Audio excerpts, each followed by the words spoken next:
上集动画第7集，我们在故事的结尾得知了，虎杖和腹黑会分别被告知了不同的地点，一个在新宿，一个在池袋。这意味着他们之间必有一人是在说谎，而其中一处的漆黑房间内，一名男子却已经等候多时了，庞佛猎人般等待下一个猎物主动踏入陷阱。画面再度回到干井里，他之所以会认识虎杖，则必须追溯到他曾经的生存之道说起。他始终认为那些所谓的不良少年，其实只是没能力却自尊心极强的家伙，只要不伤害到他们的自尊心，露出笑容配合他们，就能避免被霸凌与殴打。这就是他在残酷环境中摸索出的生存之道。然而某天，当小混混再次欺负人时，一名身穿西装校服的少年站了出来，喝止了他们。这举动立刻惹怒对方，干井岭当时甚至认定，不过又来了一个不自量力的家伙而已。但就在小混混准备教训那名国中生的瞬间，却被对方一拳直接放倒。虎杖压倒性的力量让干井岭彻底震撼，短短几个回合便解决了3名混混，那恐怖的实力顿时就让干井岭印象深刻。此刻干井岭将虎杖带到目的地，表示这栋剧场就是日车的据点。但就在虎杖准备踏入时，他却出声阻止，提醒之前那名螺旋桨大叔被日车修理了极惨，劝虎杖三思而行。但虎杖只是淡淡表示不用担心，随即迈步朝剧场深处走去。而他也来到了位于地下的剧场，但只见舞台之中赫然摆放着一个浴缸，一名西装笔挺的男子正悠然躺在其中。他开口询问虎杖是否试过穿住衣服洗澡，说那种感觉比想象中还要舒适。没有，但自己小时候还蛮喜欢穿住衣服游泳的，大概能体会到他的感受。虎杖随后就询问起对方是否就是日车，自己有事情想跟他谈。日车闻言当即承认了自己的身份，但却表示到自己是一名律师，虎杖需支付每30分钟5000日元的咨询费。但下一秒又轻描淡写地说道，自己只是在逗他的，自己只是想扮演一下有点讨人厌的律师。虎杖闻言当即意识到，对方大概率不是古代的术士转生，这就代表有机会跟他进行交涉。于是他当即说出了自己的目的，他们想要让强制互相杀戮的规则失效，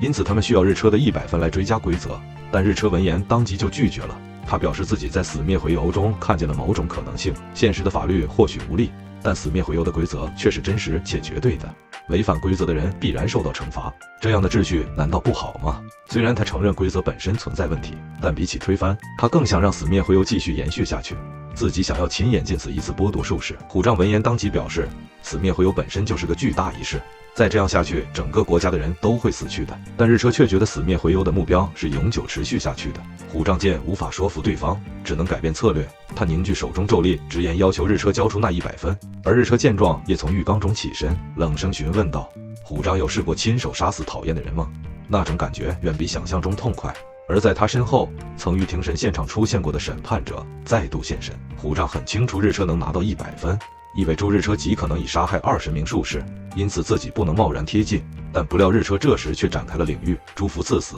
周遭空间骤然化为审判法庭。虎杖立刻翻越护栏，试图在领域完成前攻击，但就在侧踢即将命中时，他却发现自己无法触及对方。日车淡淡说明此处禁止一切形式的暴力。紧接着虎杖便被强制带回被告席，审判者宣告审判开始。被告人虎杖未满18岁，却涉嫌2017年7月16日进入仙台市麻吉维加斯游玩小钢珠。这突如其来的指控让虎杖一头雾水，但他随即回想起自己确实进入过那间店铺。日车接着说明规则，审判者知晓领域内所有人的全部资讯，但不会与他共享。最终判决仍取决于双方论点，而日车会获得一份关键证据，但未必能直接定罪。当然，日车也不会对他透露证据的内容。被告必须自行辩护以争取无罪的判决。虎杖在听到如此复杂的规则之后，也确定了日车就是现代人，但他的领域却跟过去的术士较为相似。原来天元曾提及到，古代术士的领域更为基础，他们省略了领域中必杀的部分，以令自身的术士强制生效在对手身上为主，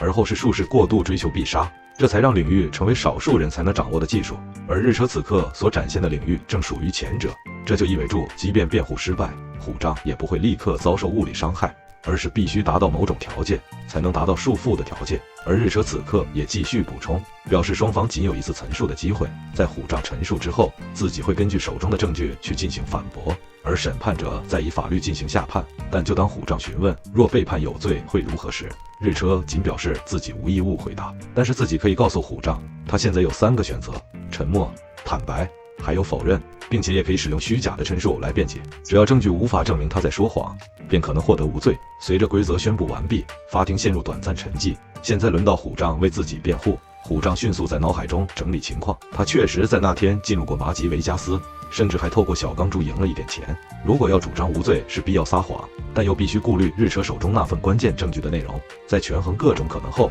他只能赌上一把。假设对方的证据只能证明自己进入店内，却无法证明自己实际游玩，于是他当场辩称自己只是进去借厕所，并非以游玩为目的，因此不构成违规。而虎杖辩解结束之后，就轮到日车了。他当即从证据文件中取出一张照片，清晰地记录了虎杖在麻吉维加斯附近的筹码兑换处，加上虎杖刚刚已承认又进入店内，因此可见所谓借厕所的说法一点都不可信。虎杖是以游玩为目的进入该场所。虎杖闻言顿时就觉得好无语，这都已经拍到自己在兑换筹码的画面了，那么无论他怎么辩解，似乎都难逃有罪的结局。但日车却否定了这一点，表示这场判决的关键问题是虎杖是否进入麻吉维加斯而已。而大多数的换钱店铺都跟娱乐场所的法人不一样，甚至有多家娱乐场所与同一家换钱店铺合作，因此虎杖只需要表达自己并不知道麻吉维加斯这间店就可以了。然而审判已无法逆转，审判者冷声宣告有罪并没收。下一刻，虎杖与日车就回到了原本的场景，但虎杖还没察觉到什么异样时，日车手中的法锤就已经向他袭来。虎杖下意识抬臂格挡，手臂瞬间被划出伤口，而日车的身形也在瞬间就逼近他，而原本身处空中的法锤却在下一瞬间就回到了日车手中，并且变化成一只巨大的法锤，狠狠地就往虎杖的身体给锤过去，一击重击就将虎杖整个人轰飞出去。即便如此，虎杖仍再度站起，让日车不禁赞叹其肉体强韧。虎杖随即发现自己无法凝聚咒力，这才明白过来审判者刚才没收的正是咒力本身。随后日车就再次展开猛烈的攻击，虎杖刚躲过第一击，原本在日车左手的法锤忽然消失，转瞬出现在乐器的右手上，当即再次猛然往虎杖的脚砸下去。虽然虎杖再次勉强闪躲了这攻击，但日车利用法锤可随意变换位置的特性，不断在左右手间切换，连绵的攻击就如雨点般落下。虎杖也意识到必须赶紧阻止这攻势，于是他当即举起手肘准备反击，但法锤却突然延长，并勾住虎杖的手臂，随后一用力就将虎杖给甩飞出去了。日车这时也询问虎杖是不是无法使用咒力，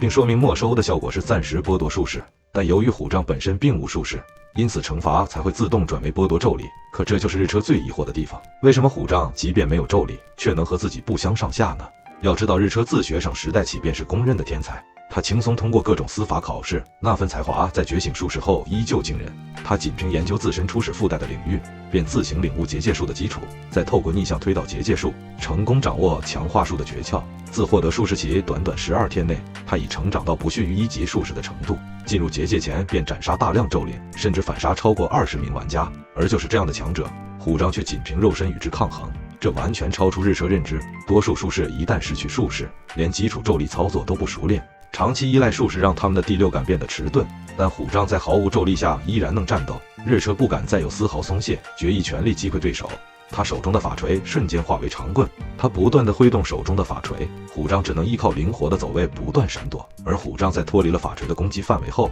并没有选择拉开距离，而是当即上前抓住了日车的法锤，企图夺下日车的武器，但忘记了法锤能随意变化的特性。原本还在用力拉着法锤的他，随着法锤的突然消失，整个人瞬间就失去平衡。但好在靠着连续2个后空翻后，最终才得以保持住平衡，并且随即一脚将浴缸踢向日车。但日车见状却毫不退让，以法锤正面迎击，浴缸瞬间就被砸烂，而日车的身影也随着水花一同浮现在虎杖面前，并且法锤此刻的体型也变得无比巨大。虽然虎杖即使用手臂试图抵挡，但强大的重力还是令他所处的地面瞬间崩裂。虎杖对此也只能咬牙硬撑。此刻毫无咒力的他完全无法反击，他迅速思考，如此夸张的能力必然伴随限制才对吧？他回忆先前交锋的画面，忽然意识到，既然术士是审判的话，那么是否就代表他必须遵守法庭的规则？于是虎杖高声要求道，自己要求再开一次庭。果然就如同虎杖设想的一样，他们就再次来到了法庭院的现场。这就是所谓的2审。根据规定，被审判有罪的被告有权利要求重审，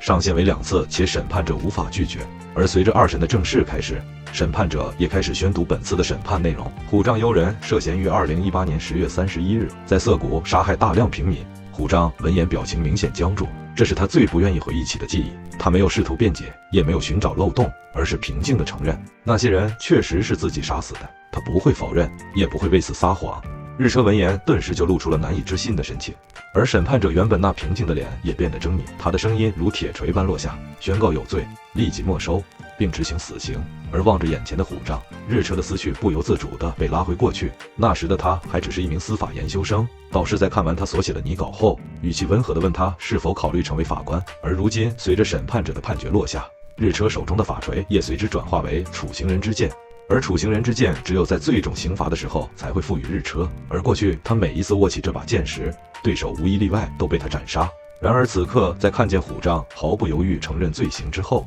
日车的内心却悄然动摇。曾经的他总是试图贴近他人的内心，去理解无论是受害者还是加害者的软弱与挣扎。这样的日子一再重复，最终却让他在靠近人性时只感受到丑陋与虚伪。那些沉重而扭曲的回应逐渐侵蚀他的理智，使他陷入近乎癫狂的境地。他怒斥道：虎杖也是一样的，这个世界上的人全都弱小又丑陋，不管多么期待遇见纯粹高洁的灵魂，到头来都只是徒劳。黑暗不可能真正被驱散，就算点亮一盏灯，也只会发现黑暗依旧在无声蔓延。虎杖没有回应这番言语，而是抄起桌椅往日车丢去，而他的身影却突然消失在其中。感受到身旁动静的日车立即转头，却只看见虎杖那破烂的外套，而虎杖则借由座椅的掩护，突然就从另一侧钻出来，将手中衣物掷向日车，短暂遮蔽视线后，一记扫堂腿当即横扫而出。但日车轻轻一跃就躲过这一击。然而看住虎杖向住自己袭来的拳头，他却再度回想起了过往的时光。当年的他果断拒绝了导师成为法官的提议，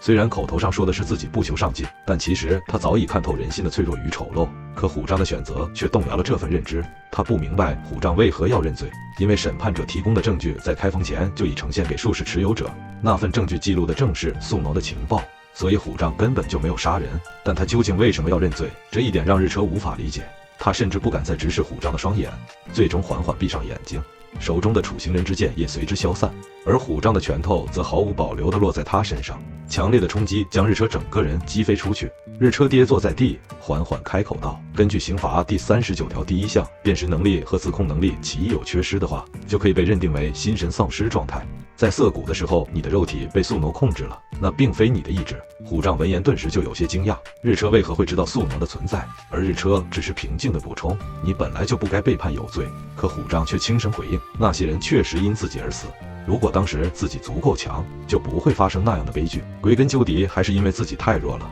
日车听后也终于明白了，但虎杖这时却询问他为何解除了术士。日车则表示道：因为是虎杖让自己找回了初心。也许这个世界上仍然存在像他一样的人，他让虎杖把衣服穿好，自己会将自己的100分送给虎杖。而就当虎杖这才刚坐下，日车忽然低头问他是否曾经依照自己的意志杀过人。虎杖神情黯然地承认确实有过。日车轻声问那种感觉是不是糟透了，随后他就将自己的小金叫出来了，并按照虎杖之前的说法进行规则追加。玩家之间可以互相转让点数，并将此转让纳入第8条规则的变动计算。小金随即宣告规则追加获得批准，此灭回又迎来第10条新规。虎杖终于松了一口气，而日车又让小金把自己的1分转给虎杖，确保他在接下来的19天内就不会被剥夺术士了。交代完这一切后，日车转身准备离开，虎杖忍不住问他接下来有什么打算，若不介意是否愿意同行。但日车却只是表示自己还有2分，结界打开之后自己应该会去自首吧，并且如果跟虎杖在一起的话，恐怕自己会越来越厌恶自己。但这并非是在责怪虎杖，而是他需要重新思考自己真正该做的事情。随着大门缓缓关上，日车的身影逐渐消失在剧场深处，只留下虎杖一人站在原地久久无言。